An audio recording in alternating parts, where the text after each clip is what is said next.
अब हम लोग चैप्टर नंबर 10 को स्टार्ट करेंगे। ये भी बहुत सिंपल सा चैप्टर है। इसमें जो भी कोड ऑफ कंडक्ट्स हैं, एक ब्रोकर को लेकर के, सब ब्रोकर को लेकर के क्या क्या चीजें उसको ध्यान में रखनी चाहिए, क्या क्या चीजें उसको फॉलो करनी चाहिए, इन चीजों के बारे में इस चैप्टर में बताया गया है। और आप चैप्टर नंबर 10 को भी एकदम रीड करते हुए चैप्टर को इजिली खत्म कर सकते हो। इसमें कुछ भी ऐसा कॉन्सेप्चुअली नहीं है। एक दो टॉपिक है छोटे छोटे, और वो मैं आप लोगों को इजिली वे में बता दूंगा। तो इस चैप्टर का नाम है course of conduct and investor protection measures. इसमें हम लोग जानेंगे एक ब्रोकर की क्या रिस्पॉन्सिबिलिटीज होती हैं, सब ब्रोकर की क्या रिस्पॉन्सिबिलिटीज होती हैं। इन्हीं चीजों को मैं आप लोगों के सामने प्रेजेंट करूंगा। Just wait a minute. और यही चीजें आप लोगों को यहाँ पे देखने को मिलेंगी। तो course of conduct and investor protection measures, इसमें हम लोग पहले स्लाइड्स पे आते हैं। कोड ऑफ कंडक्ट ब्रोकर्स के लिए क्या क्या है, ऐसे क्या क्या कोड ऑफ कंडक्ट्स हैं जो ब्रोकर के लिए इंपॉर्टेंट है। डायरेक्ट क्वेश्चंस आएंगे। डायरेक्ट क्वेश्चंस में पहला होगा, मतलब कि इसमें वहां पे ये नहीं लिखा होगा जनरल या आपका कोई अदर जो कॉन्सेप्ट है या कोड ऑफ कंडक्ट है, वहां पे लिखा होगा what is the code of conduct for brokers. जहाँ पे एग्जांपल आपका होगा इंटीग्रिटी होनी चाहिए, एक्सरसाइज ऑफ ड्यू स्किल्स होना चाहिए, manipulation and mall practices, compliance. तो ऑल ऑफ दी अबव इस तरीके के करके आपके क्वेश्चंस आएंगे, तो आपको ये सारी चीजें होनी चाहिए। जहाँ पे सारे मैच कर रहे हो वहाँ all of the above choose करेंगे। जहाँ पे आपको कोई चीज लग रहा है, कोई एक स्पेशल पॉइंट ही लग रहा है जो उससे रिलेटेड है, वहां पे आप उस आंसर को सिलेक्ट करेंगे। तो दैट्स ऑल थिंग। तो यहाँ पे कौन कौन से कंडक्ट कोड ऑफ कंडक्ट है ब्रोकर्स को, ये याद रखने वाली चीजें हैं। एकदम एक बार में आप रीड करिए, क्योंकि मैंने पहले ही बताया कि डिस्क्रिप्टिव क्वेश्चंस नहीं है, इसलिए आपको पूरे याद रखने की जरूरत नहीं है। आपको केवल चीजें समझ में आ जानी चाहिए, वही आपके एग्जाम पॉइंट ऑफ व्यू के लिए आपका बेनिफिशियल है। तो कुछ जनरल कोड ऑफ कंडक्ट्स हैं, जैसे उसमें पहला इंटीग्रिटी होनी चाहिए, मतलब ईमानदार होना चाहिए। Exercise to due skill and care, आपका जो उसके स्किल्स होने चाहिए कि किस तरीके से आपकी लेजर्स की वो देखभाल कर सके, आपको मतलब सारी चीजें वो बता सके, वो सारी चीज उसके एक्सरसाइज में होनी चाहिए। मैनिपुलेशन ना कर रहा हो किसी भी चीजों को लेकर के, ऐसा नहीं कि आपको गलत चीजें बता रहा हूँ। तो अब broker should not indulge in manipulative, fraudulent, or deceptive transactions or schemes, spread rumors with a view to distorting market equilibrium or market personal gains।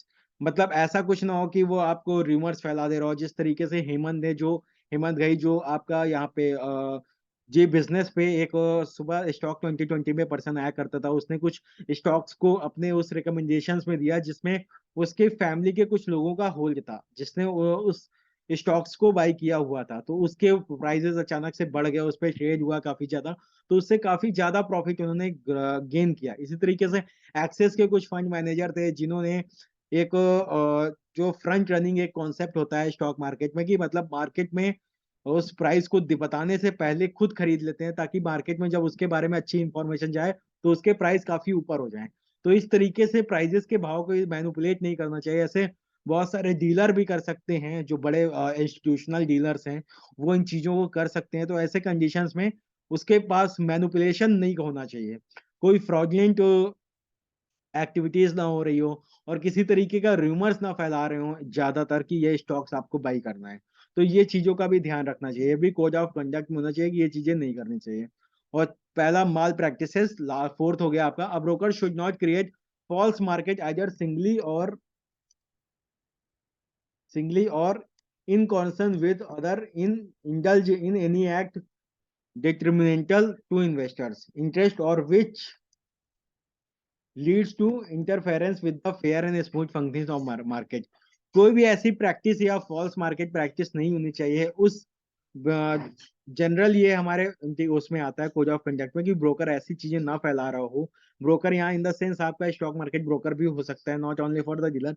जो ब्रोकर होता है स्टॉक ब्रोकर, जैसे आपके for the example Motilal Oswal हो गया, for the example आपका चोला securities हो गई, फॉर द एग्जांपल आपका जीरोधा हो गया, आप स्टॉक्स। तो मतलब कोई ऐसी चीजें गलत प्रैक्टिसेस नहीं कर रहा हूँ जिससे किसी भी तरीके से आपके इन्वेस्टर्स को लॉस हो जाए।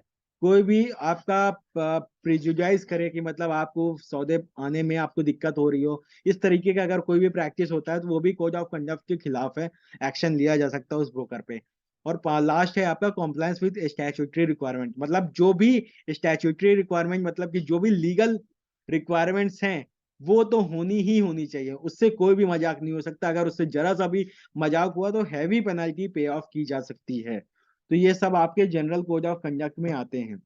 अब ड्यूटी टू क्लाइंट, अब क्लाइंट के लिए हमारी ड्यूटी क्या है? देखिए, कोड ऑफ कंडक्ट क्या है कि क्या हमें नहीं करना चाहिए या क्या करना चाहिए, वो हमारा कोड ऑफ कंडक्ट है। अब ड्यूटी, ड्यूटी मतलब कि ये रिस्पॉन्सिबिलिटी क्या है हमारे लिए, किसी ब्रोकर के लिए, कि हम अपने क्लाइंट को क्या रिस्पॉन्सिबिलिटी हमारी है कि उसे वो चीजें प्रोवाइड करें। जैसे पहला, एग्जीक्यूशन ऑफ ऑर्डर। जब कस्टमर आपको बोले कि आप उसे बाई करो या आप उसे सेल करो उसके ऑर्डर्स को, तो उस ऑर्डर्स को आप बाई और सेल कर सकते हो, उसका एग्जीक्यूशन कर सकते हो on the behalf of that client. But उसके भी प्रॉपर रूल्स और रेगुलेशंस है कि उसकी रिकॉर्डेड लाइन होनी चाहिए। वो या तो आपके प्रेमाइसेस में आ करके सिग्नेचर कर रहा हो प्रॉपर उस ऑथराइजेशन ट्रेड के लिए, आपको ऑथराइज कर रहा हो, तब आप उस पर ट्रेड कर सकते हो। तो ये एग्जीक्यूशन ऑफ ऑर्डर्स, ये आपकी ड्यूटी है। आप ऐसे नहीं कि आप खुद ही कोई भी ऑर्डर लगा दो, बाद में कह दो कि ये हमने बाई कर लिया, ये नहीं हो सकता।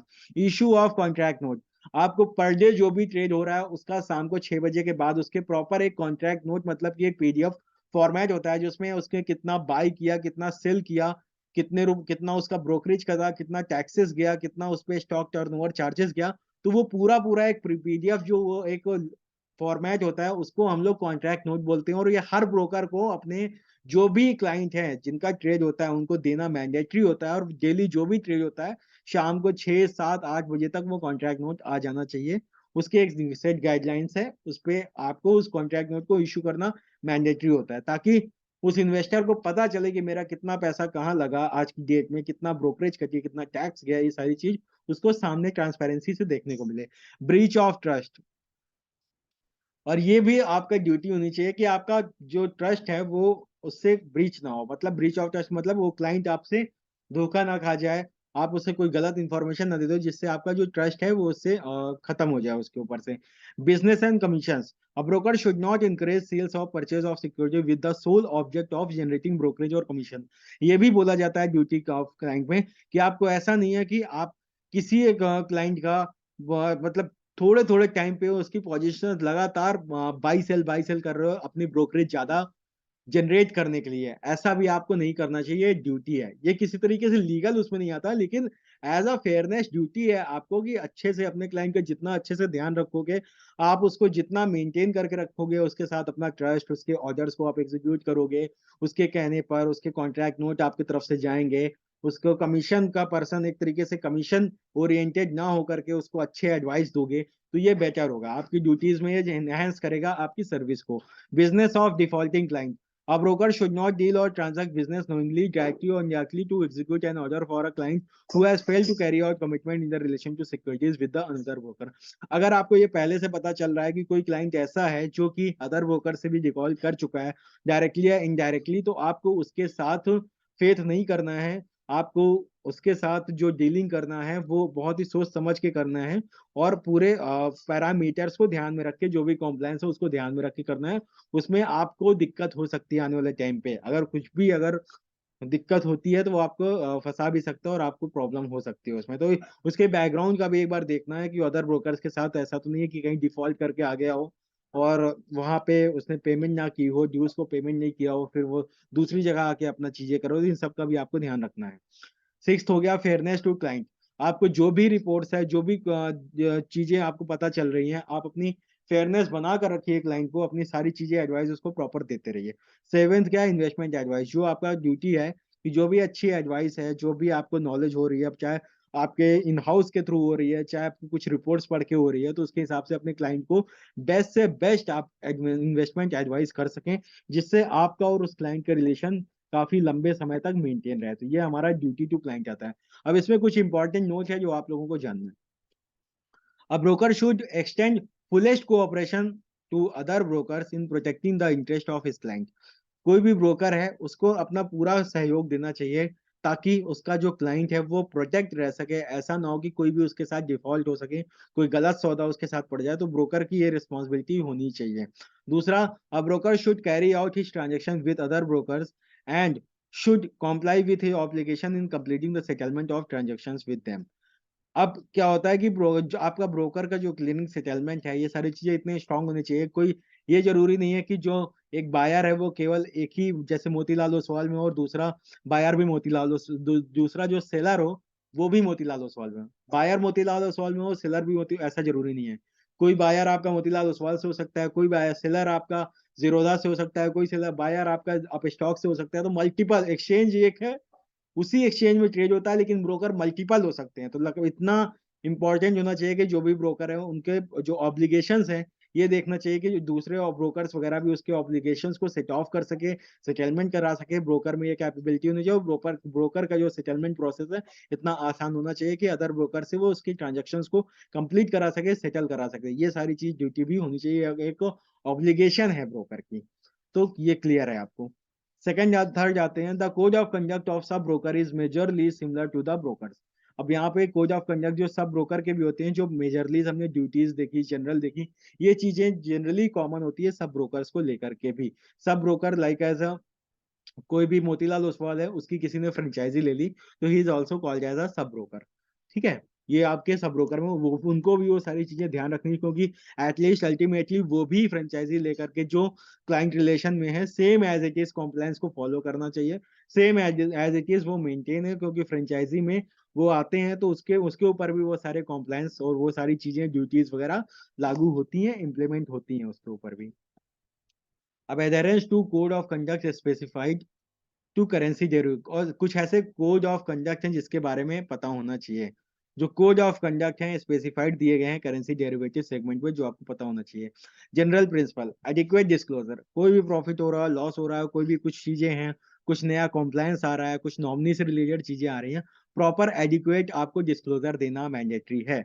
टाइम टू टाइम, आज के टाइम पे ईमेल आईडी हो गई, फोन नंबर हो गए, आपको टाइम टू टाइम, जो आपका ब्रोकर है जितना ज्यादा डिस्क्लोजर देगा अपने क्लाइंट को, उतना उसका फीस बढ़ता है उस क्लाइंट को लेकर के।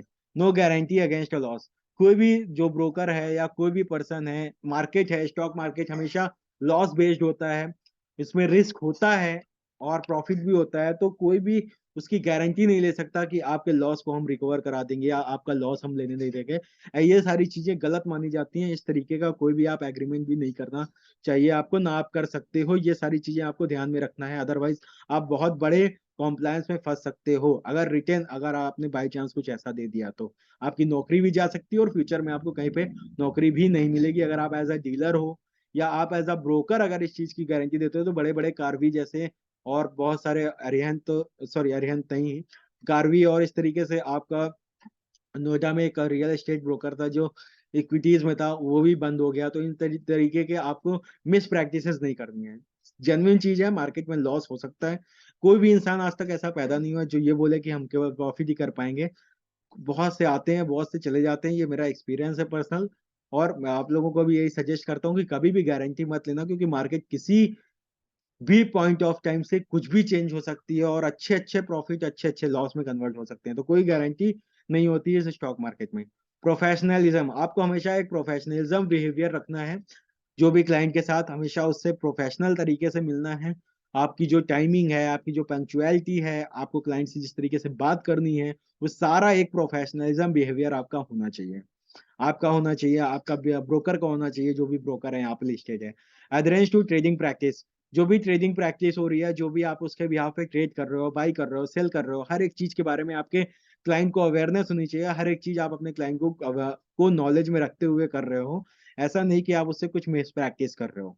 ठीक है, ऑनेस्टी एंड फेयरनेस, ये भी इंपॉर्टेंट है। ऑनेस्टी होनी चाहिए और फेयरनेस होना चाहिए आपके हर एक चीज को लेकर के। कोई भी आपका नया रेगुलेशन आता है, कोई भी आपके नए रूल्स आते हैं मार्जिन को लेकर के, कुछ भी एनीथिंग, और कैपेबिलिटी होनी चाहिए, आपको नॉलेज होनी चाहिए, आपके पास सर्टिफिकेट्स होने चाहिए, आपके पास उससे रिलेटेड कोर्स की नॉलेज होनी चाहिए, आपके पास प्रॉपर आपकी डिग्री होनी चाहिए। ये सारी चीज नहीं कि ऐसा नहीं कि कोई भी बंदा आ गया वो डीलिंग कर रहा है, कोई भी बंदा आ गया जिसके पास वो कैपेबिलिटी नहीं है, वो मतलब कि अपने क्लाइंट को एडवाइजर एज अ बन के वो सारी चीजें प्रोवाइड कर रहे सर्विस, ये सारी चीजें नहीं है।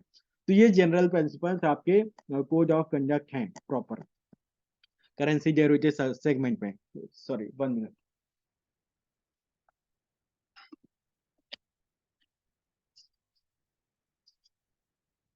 तो अब हम लोग आते हैं ट्रेडिंग प्रिंसिपल्स पे। ट्रेडिंग प्रिंसिपल्स क्या है?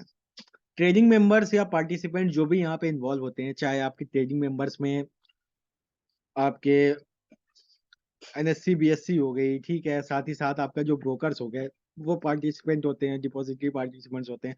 शैल इंश्योर है, शैल यहाँ विल नहीं है, शैल मतलब उन्हें ये करना ही करना है। शैल इंश्योर दैट द fiduciary और other obligation imposed on them and their staff, जो भी उनको रूल्स एंड रेगुलेशन, जो भी ऑब्लिगेशन है वो उनको पूरा करना ही करना है।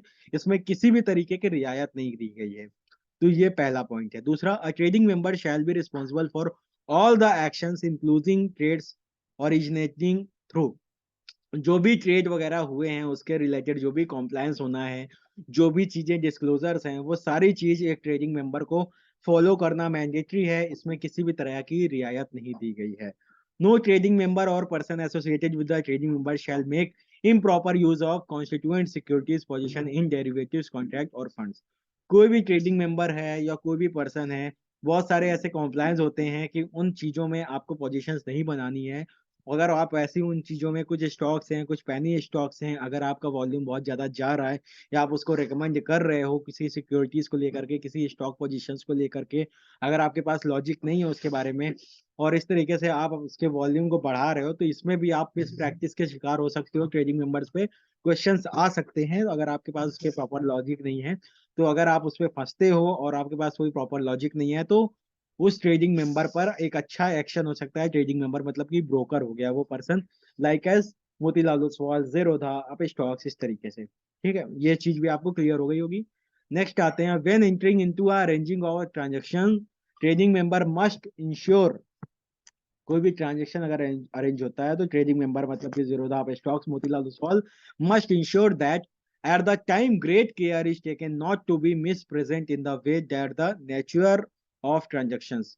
आपने उस ट्रांजेक्शंस के लेने के लिए अपनी जो भी क्लियरेंस होती है, चाहे वो उसका ऑर्डर लेना हो क्लाइंट से, चाहे उसके बारे में क्लाइंट को इंफॉर्मेशन देनी हो, उसके प्रॉपर सारे जो भी रेगुलेशंस है उसको आप पूरा पूरा ध्यान में रखते हुए, उसको ग्रेट केयर रखते हुए, हर बार उसको ध्यान में रखते हुए आप नेचर उस ट्रांजेक्शन्स को लेकर के आए हुए। ऐसा नहीं कि आपको वो चीजें छुपानी है, अनडिस्क्लोज करके रखना है, ऐसा बिल्कुल भी नहीं है। आपके प्री ऑथराइज ट्रांजेक्शन्स होने चाहिए, प्रॉपर उसके डिस्क्लोजर्स होने चाहिए, प्रॉपर क्लाइंट को बताना चाहिए, उसको एडवाइस होना चाहिए, उसके नॉलेज में होना चाहिए। सारी चीजें आपको बताई गई है एक तरीके से, जो हम लोग सारा पीछे पढ़ चुके हैं। तो ये आपके कुछ प्रिंसिपल्स हैं, कुछ सिद्धांत दिए गए हैं, जैसे ड्यूटीज थी ऐसे कुछ सिद्धांत हैं जो ट्रेडिंग मेंबर्स को फॉलो करने हैं। ठीक है, तो ये सेम एज इट इज जैसे पीछे थे उसी तरीके से है, इसमें कोई भी चेंजेस नहीं है। हर एक क्लॉज मैंने जो पहले बताया वही यहाँ पे भी आ रहे हैं। और जनरल गाइडलाइंस, शील्डिंग और असिस्टिंग, यहाँ शील्डिंग और असिस्टिंग मतलब कि प्रोटेक्ट रखना अपने इन्वेस्टर्स को। ठीक है, सस्पेंडेड डेरिवेटिव कॉन्ट्रैक्ट, अगर सस्पेंडेड डेरिवेटिव, जब भी उसका कोई सस्पेंडेड डेरिवेटिव कॉन्ट्रैक्ट हो गया तो उस पर आपको काम नहीं करना है। यहाँ पे ये बताना चाह रहे हैं कि उस पर आपको काम नहीं करना है। ऐसे सिक्योरिटीज जो कि जो बैन में जा रही है, उस पर कुछ लीगल इश्यूज आ गए, जैसे डीएचएफएल में आ गया था, यस बैंक के फ्यूचर्स में आ गया था, तो इस तरीके में आपको काम नहीं करना है। ठीक है, मिसलीडिंग ट्रांजेक्शन्स, गलत बता करके आपको कोई ट्रांजेक्शन्स नहीं करना है। कुछ भी आप अपनी नॉलेज बता दे रहे हो क्लाइंट को, गलत गाइड कर दे रहे हो, तो ऐसे आपको कोई भी ट्रांजेक्शन्स नहीं करने हैं। उसको प्रॉपर सही चीजें गाइड करो, वो आपके रिलेशंस के लिए अच्छा है। Use of information obtained in fiduciary capacity, जितनी आपकी कैपेसिटी हो सकती है आपको इंफॉर्मेशन को यूज करना है। अलग अलग सोर्सेज से आपको उन और जो भी आपके नॉलेज है उनको आपको गेन करना है, ऑब्टेन करना है, उस इंफॉर्मेशन को लेना, उस इंफॉर्मेशन के साथ आपको काम करना है। ये एक जनरल गाइडलाइंस आपको बताई गई है। अब दो छोटे छोटे टॉपिक्स हैं।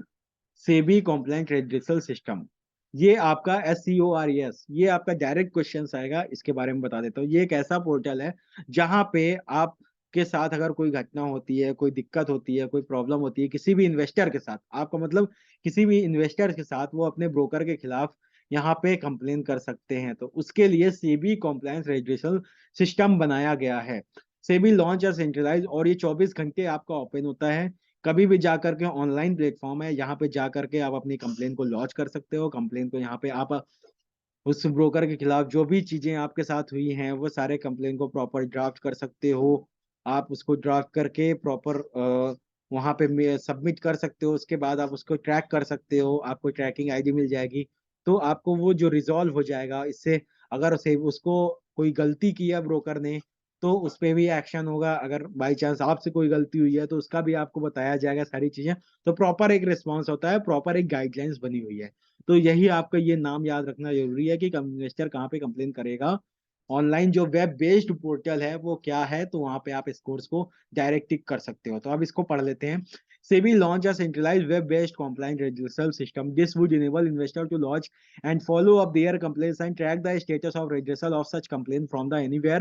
This would also enable the market intermediaries and listed companies to receive the complaint from investor against him. तो ऐसा नहीं है कि केवल वो ब्रोकर, साथ ही साथ जो लिस्टेड कंपनीज हैं उन्होंने भी कुछ गलती कर दी, कुछ सेटलमेंट करने में दिक्कत कर दी, बोनस इशू करने को बोला लेकिन बोनस नहीं दिया, तो वो सारे कंप्लेन आप यहाँ पे दे सकते हो।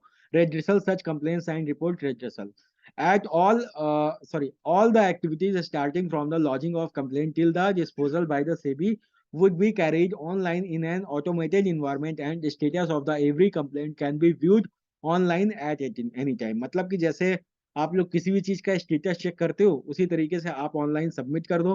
सबमिट करने के बाद आप उसके स्टेटस को चेक कर सकते हो टाइम टू टाइम, और स्टेटस में ये बताया जाएगा कि अब ये कंप्लेंट कहाँ से कहाँ गई। जिस तरीके से आप एक किसी भी पोस्टल ऑर्डर को चेक करते हो, जैसे कोई भी पोस्ट आता है उसको ट्रैक करते हो, वो इसी तरीके से आप इसको भी प्रॉपरली ट्रैक कर सकते हो, क्योंकि ऑनलाइन बेस्ड ये पूरा पोर्टल है। And investor who is not familiar with the scores और does not have access to scores can launch complain in physical form.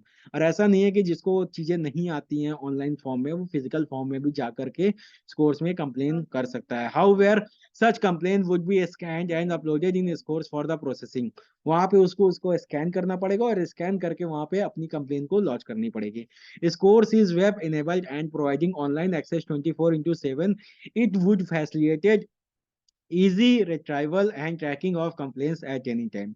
आप 24 घंटे में कभी भी रात में 11 बजे 12 बजे आप इसके जा करके इस पोर्टल पे कंप्लेन कर सकते हो। 24/7 ये एक्सेसिबल होता है, ऑनलाइन प्लेटफॉर्म है, वहां पे ट्रैक कर सकते हो और सारी चीजें आप ट्रैक करके अपनी चीजों को कंप्लेन के बारे में जान सकते हो कि ये कहाँ से कहाँ तक किस ऑफिसर तक पहुंच रहा है, आगे बढ़ रहा है। तो ये सारी चीज सिंपल है। सेबी कॉम्प्लाइंट रेड्रेसल सिस्टम आपको पूरा समझ में आ गया होगा, कोई भी कंफ्यूजन मुझे नहीं लगता कि रही होगी। सिंपल सा है, जैसे आप किसी भी की चीज के खिलाफ आज ऑनलाइन फ्लिपकार्ट अमेजोन के खिलाफ आप तुरंत कंप्लेन कर देते हो, रिफंड पॉलिसीज में कंप्लेन कर देते हो, तो सेम उसी तरीके से है। सिंपल थिंग है। चाहे आप ऑनलाइन उसमें लिख दो, अदरवाइज आप स्कैन कर दो, कागज पेपर पे लिख करके उसको स्कैन करके वहां पे अपलोड कर दो। दोनों तरीका यहाँ पे अवेलेबल है। तो ये चीज आपको यहाँ पे क्लियर हो गया होगा। अब लास्ट हम आते हैं आर्बिट्रेशन के बारे में। CB has instructed the exchange to have arbitration committee। Arbitration एक तरीके से कोर्ट नहीं होता है, कोर्ट की तरह एक ऐसा सरफेस होता है, एक ऐसा जगह होती है जहां पे अगर आप लीगल टर्म्स में नहीं जाना चाहते हो कि आपसी समझौते में हम चीजों को सॉल्व कर लें, तो वो एक ऐसा प्लेस होता है आर्बिट्रेशन। यहाँ पे कोर्ट की तरह डिसीजन, जैसे कोर्ट में कोई डिसीजन हो गया तो सभी जगह वो मान्य हो जाता है, यहाँ पे अलग अलग पर्सन के हिसाब से अलग अलग डिसीजन हो सकते हैं। लाइक जैसे पंचायत हो गई उस गांव में होती थी, उस तरीके से आर्बिट्रेशन भी एक सेट ऑफ प्लेटफॉर्म होता है। लेकिन उस तरीके से नहीं, पंचायत जैसा नहीं, यहाँ पे भी मतलब एक प्रॉपर कोर्ट के जैसा अरेंजमेंट किया जाता है, जहाँ पे आप आते हो उसी की रिगार्डिंग हेयरिंग होती है। जैसे कंज्यूमर फोरम हो गया, इस तरीके से आपका आर्बिट्रेशन कहलाता है। तो आर्बिट्रेशन क्या होता है? SEBI has instructed the exchange to have arbitration committee so that differences, dispute and claim between the trading members and investor can be settled effectively and in short time। arbitration is also governed by exchange bylaws। Bylaws का मतलब क्या होता है कि जो भी inherent जो rules बनाए गए हैं वो बायलॉज कहलाते हैं, लेकिन अगर ये कॉम्प्लायंस में लिख दिया जाता तो ये एक्ट कहलाते हैं। बायलॉज क्या होता है? बायलॉज जो अपने आपने कुछ अपने खुद सेट ऑफ रूल्स बनाए, जैसे अपने घर में कि आपको अपने घर में 7 बजे तक आ जाना है, आपको ये काम करना है, ये नहीं करना, आपने उसको कहीं प्रॉपर लिख दिया। आपके होम के इन हाउस के जो आपके लॉज होते हैं वो आपके बायलॉज कहलाते हैं। बायलॉज कभी भी सुपरसेट नहीं कर सकते आपके किसी भी लॉ को। ऐसा नहीं कि आपने अपने कुछ बायलॉज कर दिए कि मैं ट्रैफिक सिग्नल को तोड़ जाऊंगा तो आप उसको तोड़ जाओगे, वो क्योंकि वो एक एक्ट है, एक्ट को कभी भी सुपरसेट नहीं कर सकता बायलॉ। बायलॉ हमेशा उसकी कैटेगरी उस एक्ट के नीचे ही रहेगी। ये नहीं कि आपके घर में ये हो गया कि आप किसी को मार डालो, ये आप एक बायलॉ बना लो, वो बायलॉ काम नहीं करेगा, क्योंकि वो किसी चीज को सुपरसेट नहीं कर सकता, किसी एक्ट को सुपरसेट नहीं कर सकता है। तो ये चीज यहाँ पे आपके एक्सचेंज में जो भी बायलॉज हैं उसके इंटरनल बायलॉज को देखते हुए आपको, क्योंकि आप कोर्ट में नहीं जा रहे हो, कोर्ट में जा रहे हो तो आपको एक्ट फॉलो करना पड़ेगा। आप पर्सनली जा रहे हो, कोई आपकी कंप्लेन हो गई, आप चाहते हो, कोर्ट में बहुत टाइम लग जाता है, सालों साल लग जाते हैं, तो 1-2 महीने में हमारा ये केस सॉल्व हो जाए, इंटरनली सॉल्व हो जाए, और जो भी सही चीजें वो डिसीजन आ जाए। और यहाँ पे जो मेंबर्स होते हैं वो भी काफी एजुकेटेड मेंबर्स होते हैं, रिटायर्ड जज होते हैं, या सेबी के रिलेटेड आपके कुछ रिटायर्ड पर्सन्स होते हैं, तो वो लोग भी इसी को आगे बढ़ाते हैं। तो ऐसा नहीं कि कोई भी पर्सन आके यहाँ पे आपको डिसीजन दे रहा है, सब नॉलेजेबल पर्सन होते हैं। तो arbitration is quasi-judicial process of settlement of dispute between trading member और investor, sub broker, clearing members and between investors and issuers। आपको कंपनी से रिलेटेड, उसकी क्लियरिंग से रिलेटेड, जितने भी मार्केट में पार्टिसिपेंट्स हैं उन सबसे रिलेटेड कोई भी चीजों की दिक्कत हो रही हो, इन्वेस्टर्स को कोई भी प्रॉब्लम हो रही है, तो यहाँ पे आकर के अपनी कंप्लेन को दे सकता है। तो वो आपका आर्बिट्रेशन कहलाता है। आर्बिट्रेशन सभी जगह पे होता है, बैंकिंग का अपना अलग आर्बिट्रेशन होता है, और आपके मैरिज वगैरह होती है, डाइवोर्स वगैरह करते हैं, या मतलब आपसी सहमति वगैरह होती है, उनका एक अलग आर्बिट्रेशन होता है। तो हर चीज का भी आपका अपना एक प्रॉपर आर्बिट्रेशन होता है। Generally, the applicable for arbitration has to be filed at arbitration centers established by the exchange। और exchange ने एक प्रॉपर एक इस्टेब्लिश किए हुए हैं कुछ आर्बिट्रेशन सेंटर्स, वहीं पर आपको आकर के अपनी कंप्लेन देनी है। आपको वहां से भी प्रॉपर एक कोर्ट की तरह एक डेट मिलती है, आप उस डेट पे जाते हो, आपकी हियरिंग होती है, और जो भी दोषी करार किया जाता है उसको वहां पे पनिशमेंट की जाती है, और आपको जो भी चीजें मिलती हैं, आपको जो भी उसके बदले में पेनल्टी उसमें लगाई जाती है, और आपको उसके बदले में जो भी कंपनसेशन दिया जाता है, कोर्ट में उसकी लैंग्वेज अलग होती है, लेकिन यहाँ पे आपको जो कंपनसेशन दिया जाता है उसको बोला जाता है अवार्ड। लीगल टर्म में यहाँ पर उसको बोला जाता है अवार्ड। ठीक है। The parties to arbitration are required to select the arbitrator from the panel of arbitrators provided by the exchange.